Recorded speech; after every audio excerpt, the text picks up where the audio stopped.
So I recently made a video about every Sony handheld console that was ever made. I'm a huge Sony fan and I also love handheld gaming. So this sits right in my area because these are one of my favorite consoles in history.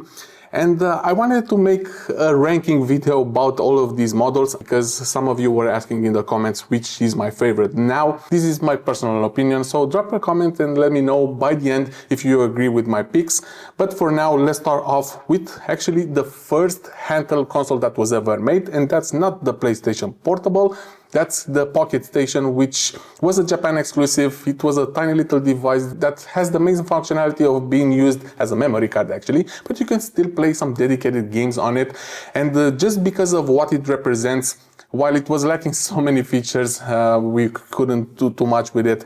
But for what it represents, being the first handheld console in history, I love having this in my collection. And I'm not ranking this so low. I will put it still as a C because you couldn't do too much with it. But for what it represents, I'm happy with ranking this as C. Now, then we have the first PlayStation Portable console. That's the 1000 model, the fat one, which represents so much to the gaming community and for the handheld gaming community in general. And this was a huge success. It has a really big fan base out there, and I agree it's a really cool device. And just because I know there are 5 different models in general, I will start off with the 1000 model and I will be ranking this one in B, just because lacking some of the functionalities like Bluetooth and some other ones. And the next model introduced us to this kind of features, but that's why I'm ranking this as B.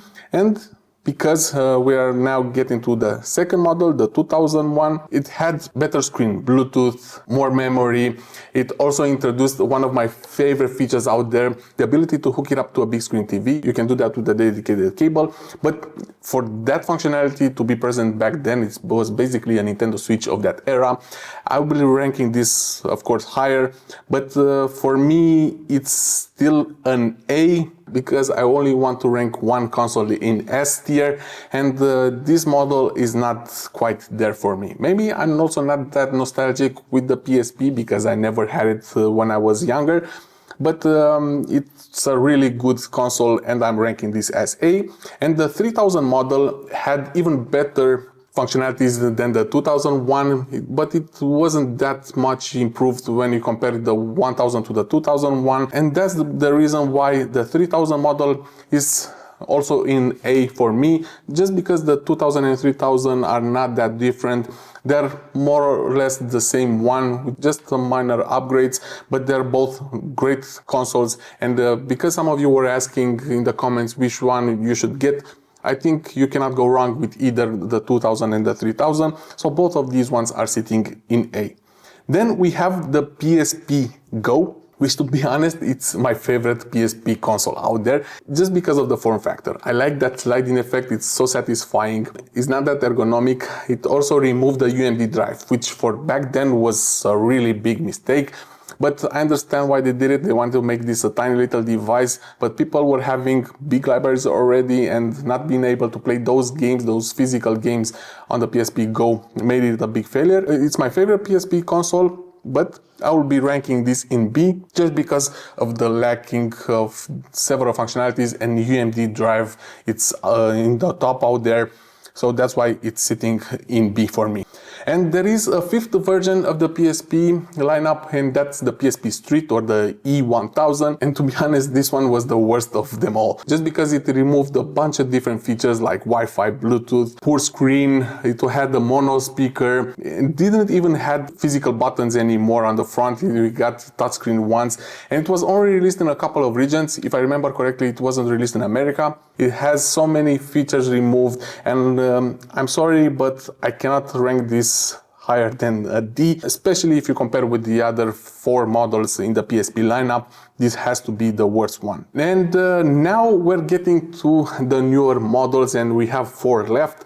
And I have 3 of them which I consider to be in the PS Vita family. You probably know about the 1000 model, the OLED one, and the slim version, the 2000 model. But there was also the PSTV, which technically is not a handheld game. Well, it's not a handheld console at all, but I still introduced this one in this lineup just because you can play only PS Vita games on it.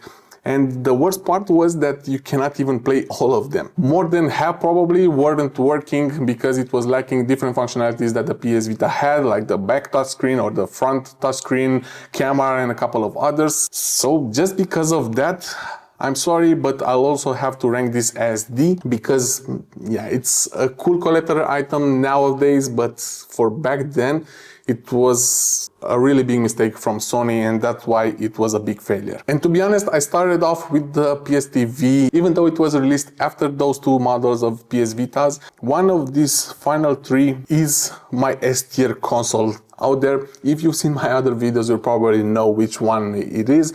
But let's start off with the PlayStation Portal. Love it or hate it, for me this console is quite great, to be honest. I actually play my PS5 more using the PS Portal than regular, just because I like the ability to play the PS5 titles in handheld mode. And while you cannot really have dedicated games on it, it works quite well. And I know you can do this with a phone or any other PC, you can still do remote play, but having a dedicated device for that, for me, it was quite amazing. The PlayStation Portal, it's one of the most ergonomic things I have used. So for that reason alone, I will be ranking it in B. While it has so many cool features, not having the ability to play dedicated games on the go, it's a big minus for me. Now we only have two more consoles left. The PS Vita to this day is one of my favorite consoles in history. I love the form factor, I love the build quality, the games that were made for this console. And I think it was so ahead of its time, and I'm really sad that Sony killed it off so quickly, and I really hope that we will get another dedicated device from Sony, and if rumors have it, apparently we will have that one maybe next year. I really hope that's true. But until then, I actually still use my PlayStation Vitas quite often. I'm a really big fan. And out of these two models, there are key features that both of them have on top of the other. While one of them had the better screen, which was an OLED, even though it was an old generation OLED, and the LCD on the second model wasn't that horrible compared with the first one, but it's still a downgrade for me. But then again, the second model had a dedicated memory, which was a big issue with the PlayStation Vitas. It was slimmer, it had better battery life, and most importantly, it had a micro USB port, which was the standard of that time. Both of them have key features on top of the other one, and to be honest, I still have to rank the 1000 model as S tier because I love the build quality. This is such an amazing device, and even in today's market with all the different handheld that we got, you cannot come close to the PS Vita 1000. It's such a cool device. The all glass front, while it might have been an issue if you break it, but the look of it, the aesthetic of it was amazing. I love this device. So that's why I'm ranking this one in S tier, and of course the 2000 model, I'll rank it as A, because it's still a PS Vita, I still love it. But that's the reason why this one is sitting just a bit lower in A tier, because of the OLED screen and also the build quality. So there you have it. That's why it's sitting in S tier for me. And I know maybe you are not agreeing with my ranking, but in the end it's my personal opinion. But I love to hear what you think. If there are too many changes that you would do to this list, but most importantly, which one is your S tier out of this lineup? And again, if you'd like me to do more videos like this one, and I know this list is not that huge, but adding more consoles to a ranking video might be a cool idea. So let me know if you want to do that.